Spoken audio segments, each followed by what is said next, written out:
during that period of time. Senator Hirono. Thank you, Mr. Chairman. As part of my responsibility to ensure the fitness of all nominees, I ask the following two initial questions. First, since you became a legal adult, have you ever made unwanted requests for sexual favors or committed any verbal or physical harassment or assault of a sexual nature? No, Senator. Have you ever faced discipline or entered into a settlement relating to this kind of conduct? No, Senator.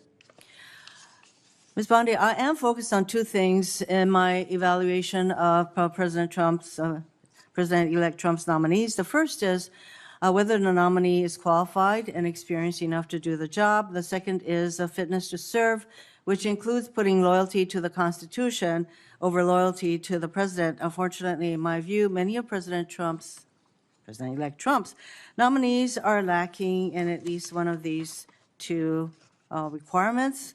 Ms. Bondi, your experience as a prosecutor is the kind of thing we would expect to see in a nominee for Attorney General, but I do have questions and concerns about potential conflicts of interest, about whether you will keep DOJ's law enforcement responsibilities independent of the president's political whims, and about whether you will let facts and evidence guide your decisions. So let's start with the importance of facts, which you say is important. Ms. Bondi, we want an Attorney General who bases decisions on facts. So I want to ask you a factual question. Who won the 2020 presidential election? Joe Biden is the President of the United States. Ms. Bondi, you know that there is a difference between acknowledging it and, I can say that Donald Trump won the 2024 election. I may not like it, but I can say it. You cannot say who won the 2020 presidential election. Okay. It's disturbing that you can't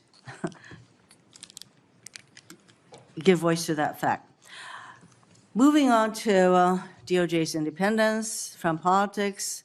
Ms. Bondi, if you are confirmed as Attorney General, you will take an oath to the Constitution and not to any individual, including the President. To start, I'd like to know during the election, during the campaign. First, are the felons convicted of breaking into the Capitol on January 6th hostages or patriots, quoting Trump, as President-elect Trump has said repeatedly? Do you agree with his characterization of the felons that I referred to? I am not familiar with that statement, Senator. I just familiarized you with that statement. Do you agree with that statement? I'm not familiar with it, Senator. No answer. He has also said illegal immigration is poisoning the blood of our nation. He said that in December 2023. Do you agree with that statement? Senator, I am not familiar with that statement, but what I can tell you is I went to the border a few months ago. I went to Yuma, Arizona, and what I saw at that border was horrific, Senator. It was horrific. Ms. Bondi, I went to a rape crisis center. That is If I could not my finish. question. I went to a rape crisis center. Well, I'm not familiar with the statement, but I went to a to rape the crisis next- center. Let I me met get to with the Border important Patrol I have. agents. I'm sure you've been to the Ms. border Bondi, as well, so I you want to could get answer to my that. next question. So I believe that you responded to a question from Senator Whitehouse, and let me get your response again. You said that the White House, if I'm putting words in your mouth, correct me. You said that the White House will play no role in investigative or charging decisions in the DOJ. Is that correct? Senator, what I said is that it is the Department of Justice's decision to determine what cases will be prosecuted. What role will the White House have in investigative or prosecutorial decisions of the DOJ? It is the Department of Justice's decision, Senator. So that sounds to me that you're saying that the White House will not have any kind of role. Meanwhile, though, you have an incoming president who said, I have the absolute right to do what I want to do with the Justice Department. And in fact, President-elect Trump considers the DOJ to be his law firm. I ask you this.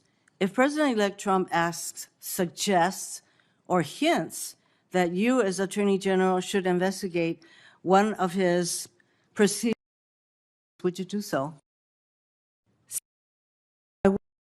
Me, had you met, discussed, gotten to know Now, me, and who refused, Senator, discussed is that it is the Attorney General to I'm very follow happy to the listen to law. your responses under oath, Ms. Bondi. So I think it's really important to us that the Attorney General be independent of the White House. And you have a president-elect who considers the AG's office his law firm. I would like to know whether if the president suggests, hints, asks, that you as Attorney General should investigate one of his perceived enemies? Senator, you I do? certainly have not heard the president say that, but what I will tell you is 2/3 of Americans have lost faith in the Department of Justice. And it's statements like that, I believe, Ms. that make Bondi. people continue to lose faith. If I am confirmed as Attorney General, it will be my job Getting to on not to my only next keep question, America you're not safe, responding. but restore integrity to that department. Why don't we And that's move what on I to plan something on that doing you said? every single day as Attorney General. On August 25th, 2025, on Fox News, you said, when Republicans, prosecutors will be prosecuted, once the investigators will be investigated. Ms. Bondi, is Jack Smith one of those bad prosecutors that you will prosecute as AG? Senator, you hesitated a bit when I said the bad ones. Every decision will Sometimes be badness made in the eyes of the beholder. I'm just asking whether you would consider Jack Smith Senator, to be one of the people. How about Liz Cheney? Senator, How about Merrick Garland? I am not going to medicals. No one has been prejudged, or nor will I anyone am be asking whether prejudged if I am these are the confirmed. kind of people, these are in fact the people that you would prosecute. I'm not Your, getting an your answer. time is up. Would you like to? My time is, Would you like to Mr. respond? Chairman, she is clearly not going to answer that question, so let me get on to, Would you like to? I do have I'd love to questions for the second round. You'll have a second round. Would you like to speak before I call on Senator